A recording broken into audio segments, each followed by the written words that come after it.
আসসালামু আলাইকুম রহমতুল্লাহি ওবরকাতুহ।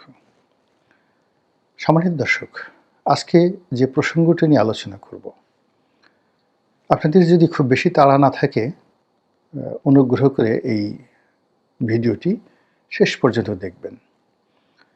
এবং আমি গত ৪-৫ বছর ধরে যে ভিডিওগুলো করছি, কখনো কোনো ভিডিও বার্তায় বলিনি যে আমাকে লাইক দিন, কমেন্টস দিন, কিংবা ওই যে কি একটা বাটন যেন আছে, সেই বাটনে চাপ দিয়ে গ্রাহক হন বা ইত্যাদি ইত্যাদি কোনো কিছু, বা এই ভিডিওটি শেষ পর্যন্ত দেখুন, এই ধরনের কথা কখনো বলিনি।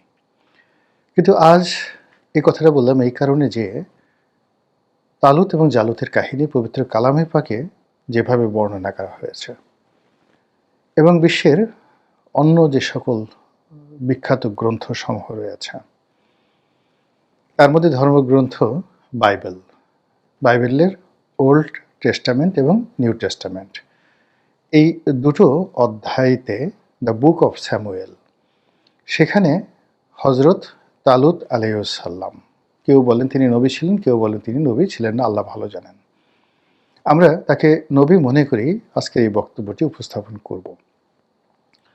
তো তার সম্পর্কে আজকে আমি একটু নতুন করে পড়াশোনা করলাম। এর কারণ হলো যে আমি যে সাপ্তাহিক নিবন্ধ লিখি পত্রপত্রিকায়, ইদানিং কালের কণ্ঠের জন্য লিখছি।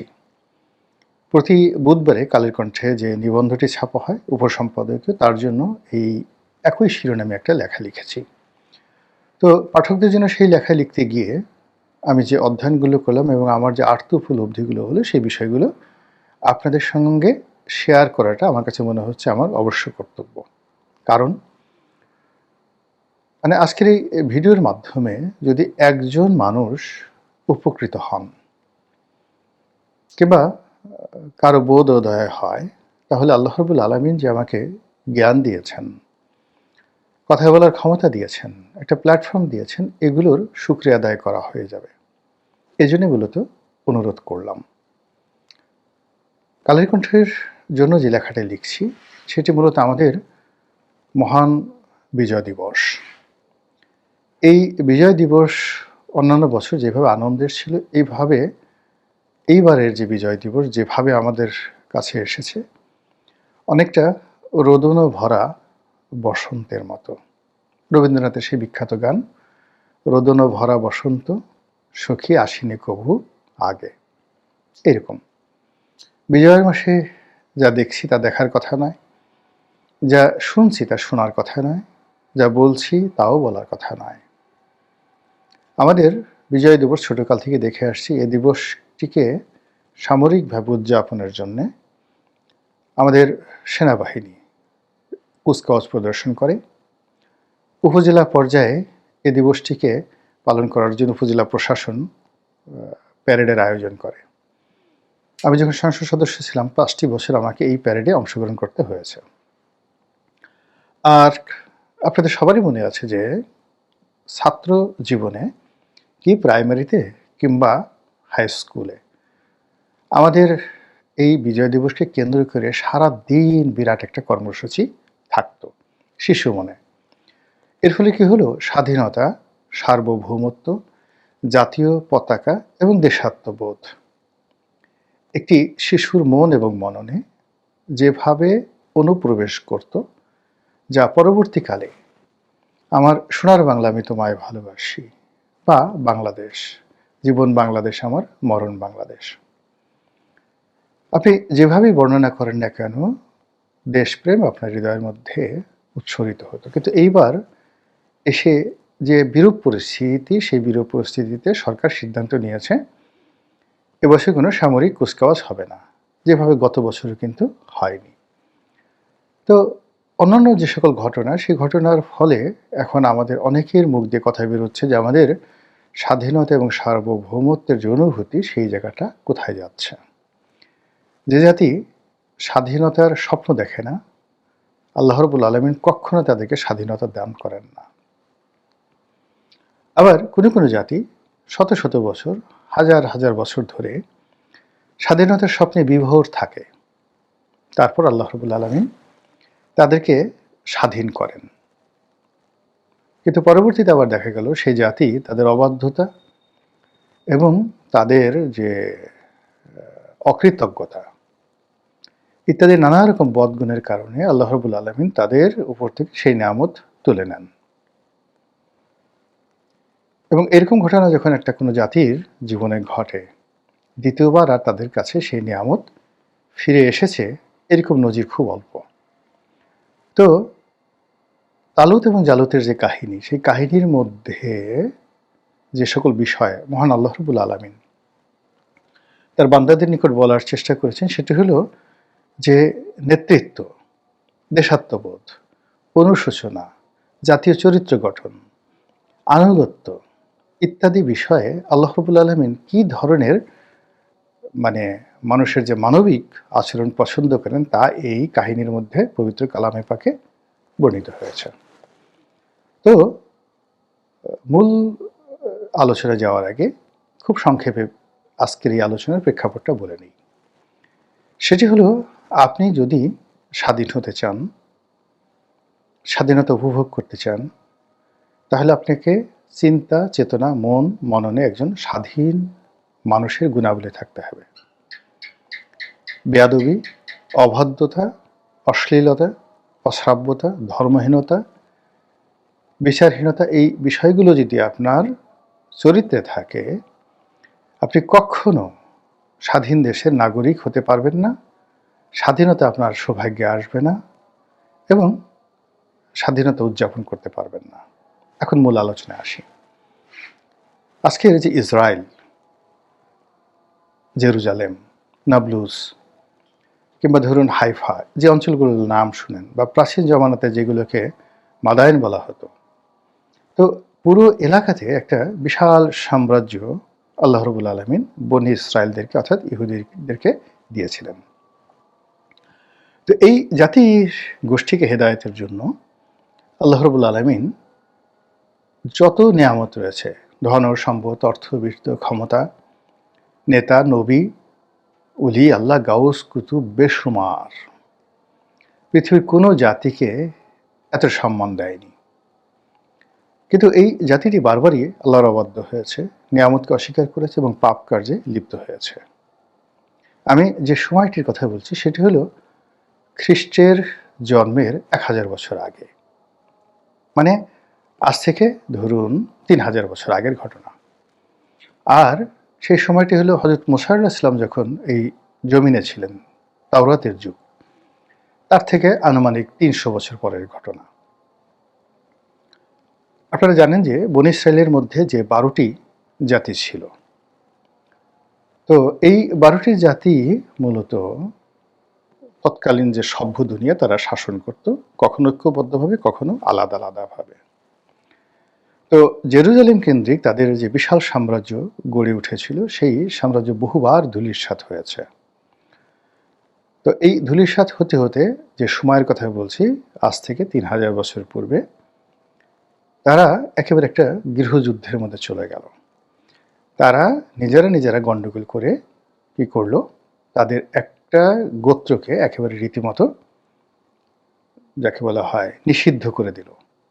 একটা গোত্রকে নিষিদ্ধ করে দেওয়ার পরে সেই গোত্রটির নাম কি, তারা কারা কারা আসে, আমাদের সমাজে যদি এখন আপনি কাউকে অশ্রুত হিসেবে সুন্দরবনে পাঠিয়ে দেন বা পাহাড়ে পাঠিয়ে দেন, একটা উপজাতি হিসেবে, ওইরকম তাদের ভাই ব্রাদার, অর্থাৎ বনী ইসরায়েলের যে 12টি জাতি মিশর থেকে বেরিয়ে এসেছিল, বা বনী ইসরায়েলের যে 12টি ভাই 12টি সম্প্রদায় তৈরি করেছিল, তার মধ্যে একটি সম্প্রদায়কে, যেটাকে বলা হয় বেঞ্জামিন গোত্র।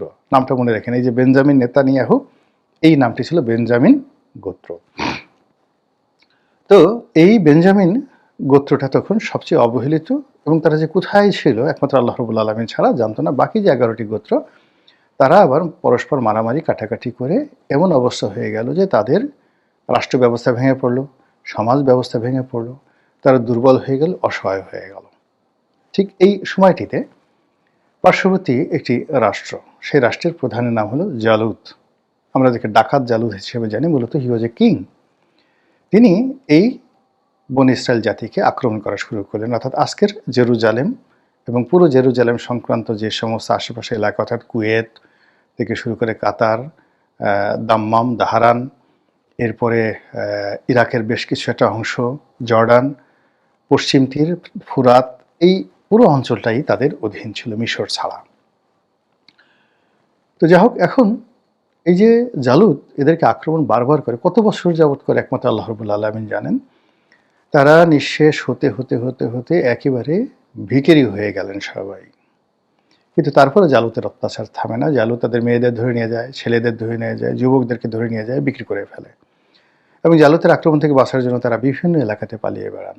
এবং ৩,০০০ বছর আগে আজকের যে মধ্যপ্রাচ্যের চিত্র আজকের মতো ছিল না। পাহাড়, পর্বত, বনভূমি আরও অনেক কিছু ছিল। হরমোরা রাজি ছিল। আপনি দেখুন যে এই যে আমরা এখন সাহারা মরুভূমি, এটা একসময় মানে আমাদের বাংলাদেশের মতো এরকম তৃণভূমি ছিল। এনিওয়ে, তো তারা পালিয়ে থাকে কিন্তু রক্ষা পায় না। এই অবস্থায় তারা অনুশোচনা শুরু করলো যে একটা সময় আমাদের কত দিন ছিল, ভালো দিন ছিল, সুন্দর দিন ছিল। আমরা নিজেরা মারামারি করে, কাটাকাটি করে সেই দিনগুলো শেষ করে দিয়েছি। আমাদের রাষ্ট্র ছিল, আমাদের সেনাপতি ছিল, রাজা ছিল। আমাদের এই রাজ্য সুখ সম্পদে অনেক, যাকে বলা হয় পৃথিবীর মধ্যে সবচেয়ে সুন্দরতম একটি রাষ্ট্র ছিল। আমরা সেটা নিজেরা ধ্বংস করেছি। হায় আল্লাহ, এখন আমাদের কি হবে? তারা কান্না শুরু করলো এবং তারা বারবার আল্লাহর কাছে প্রার্থনা জানাতে লাগলো যে হে আল্লাহ, আমাদেরকে একজন ভালো নেতা দান করেন, অতি উত্তম নেতা দান করেন। তো যেহেতু তারা 11টি গোত্র, পরস্পরের মধ্যে দ্বন্দ্ব সংঘাত চলছিল, কিন্তু নিজেরা তারা সিদ্ধান্ত নিতে পারছিল না যে who could be the leader of the community, যার অধীনে আমরা একত্র হতে পারি, রাষ্ট্র গঠন করতে পারি এবং জালুতের বিরুদ্ধে যুদ্ধ করতে পারি। তখন তারা সেই যুগের সবচেয়ে মশহুর সম্মানিত ব্যক্তি এবং তিনি আল্লাহর একজন নবী ছিলেন, হজরত শ্যামুয়েল আলাইহিসসালাম, তার কাছে গেল বনী ইসরায়েলরা, তাদের সকল নেতা। তারা গিয়ে বলল যে আপনি আল্লাহর কাছে দোয়া করুন এবং আল্লাহর কাছ থেকে আমাদের একজন নেতা এনে দিন। কে আমাদের মধ্যে উপযুক্ত নেতা? শুধু আল্লাহর পক্ষ থেকে তার নামটি বলে দেন, আমরা তার অধীন যুদ্ধ করব এবং ঐক্যবদ্ধভাবে একটা রাষ্ট্র গঠন করব। হজরত শ্যামুয়েল আলাইহিসসালাম তিনি আল্লাহর কাছে দোয়া করলেন এবং আল্লাহ রাব্বুল আলামিন যার নাম বললেন তার নাম হজরত তালুত আলাইহিসসালাম। এবং ওই যে বনী ইসরায়েলের 12টি গোত্রের মধ্যে যে বেঞ্জামিন যে গোত্রটি, যাকে সবাই মিলে তাড়িয়ে দিয়েছিল, যে কিনা একেবারে রাষ্ট্রের কোনো একটা জায়গাতে তারা গিয়ে পালিয়েছিল, ঠিক সেই গোত্রের 20-22 বছরের এক যুবক তালুত, আল্লাহর পক্ষ থেকে হুকুম আসলো যে তালুত এখন তোমাদের নেতা হবেন। বনী ইসরায়েলরা সব হায় হায় করে উঠলো, হায় আল্লাহ, এটি কি ধরনের কথা?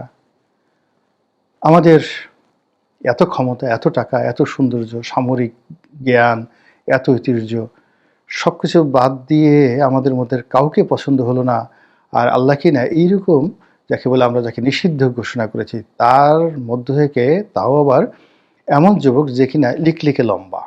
হযরত তালুত খুব লম্বা ছিলেন, ভগ্ন স্বাস্থ্য, দুর্বল স্বাস্থ্য, তার কোনো সামরিক জ্ঞান ছিল না, টাকা পয়সা তো ছিলই না, একেবারে গরিব। আপনি বুঝতে পারেন ব্যাপারটা, তাকে আমরা কী করে নেতা মানি?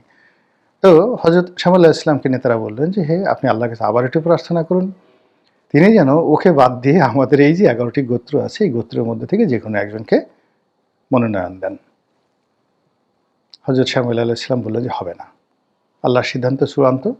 তোমাদেরকে যদি বর্তমান অবস্থা থেকে রক্ষা পেতে হয়, মুক্তি পেতে হয়, তাহলে তোমাদের যে অহংকারী মন, উদ্যত মন, সেই উদ্যত মনকে অবনত করো এবং আল্লাহর সিদ্ধান্ত মেনে তার অধীনে যুদ্ধ করো। আল্লাহর সাহায্য, প্রাকৃতিক সাহায্য, খোদাই সাহায্য তোমাদের জন্য কার্যকর হবে, আদারওয়াইজ তোমরা এইভাবেই নিন্দিত হতে থাকবে। তো বনী ইসরাইল জাতি এতটা নির্যাতিত, নিপীড়িত হচ্ছিল যে তখন তাদের অহমিকাবোধ চলে গেল। তারা সবাই হযরত তালুত আলাইহিস সালামের নেতৃত্ব মেনে নিলেন এবং তার নেতৃত্ব মেনে যুদ্ধে গেলেন। সেই যুদ্ধে জয়লাভ হলো, অনেক বড় লম্বা কাহিনী, আমি আর সেদিকে যাব না। সেই যুদ্ধের পরে যে একটা ডাইনেস্টি তৈরি হলো, সেই ডাইনেস্টি অর্থাৎ হযরত তালুত আলাইহিস সালাম, কেউ বলেন 20 বছর, কেউ বলেন 40 বছর তিনি রাজ্য শাসন করেছেন, বিশাল এক সাম্রাজ্য গঠন করেছেন। তার মৃত্যুর পর তার সন্তান 2 বছরের জন্য শাসন করেছে। এরপর তার মেয়ের জামাই হযরত দাউদ আলাইহিস সালাম তিনি রাজত্ব লাভ করেন। আর হযরত দাউদ আলাইহিস সালামের পর হযরত সুলাইমান আলাইহিস সালাম যে রাজত্ব তিনি লাভ করেন, কিং সলোমন রূপে সারা দুনিয়াতে মশহুর। আর এই সকল কাহিনী কোরআনে বর্ণিত রয়েছে, সকল যাকে বলা হয় ধর্মগ্রন্থে বর্ণিত রয়েছে। তো এই যে একটা বিশাল সাম্রাজ্য পৃথিবীর বুকে তারা গড়ে তুললেন, ফলে বনী ইসরাইল জাতিকে বহু বছর আর কোনো দুর্ভোগ দুর্দশা পোহাতে হয়নি। তো এই যে তালুত এবং জালুতের যে কাহিনী, সেই কাহিনী যদি আপনি আমি স্মরণ করি আজকের এই বিজয়ের মাসে, তাহলে প্রথমত আমাদের অহংবোধ দূর করতে হবে। মহান আল্লাহ রাব্বুল আলামিন আমাদেরকে যে 1971 সনে মহান মুক্তিযুদ্ধের মাধ্যমে স্বাধীনতার সার্বভৌমত্ব দিয়েছেন, আল্লাহর এই নিয়ামতের প্রতি আমাদের শুকরগুজার করতে হবে। যে নিয়ামতের ব্যাপারে শুকরগুজার হওয়ার জন্য আল্লাহ রাব্বুল আলামিন আল্লাহর রাসূলের মাধ্যমে আমাদেরকে নির্দেশ দিয়েছেন, স্মরণ করে দিচ্ছেন, আলাম ইয়াজিদকা ইয়াতীমান ফাওয়া, হে নবী আমি কি আপনাকে এতিম হিসেবে পাইনি? এরপর আমি কি আপনাকে আশ্রয় দান করিনি?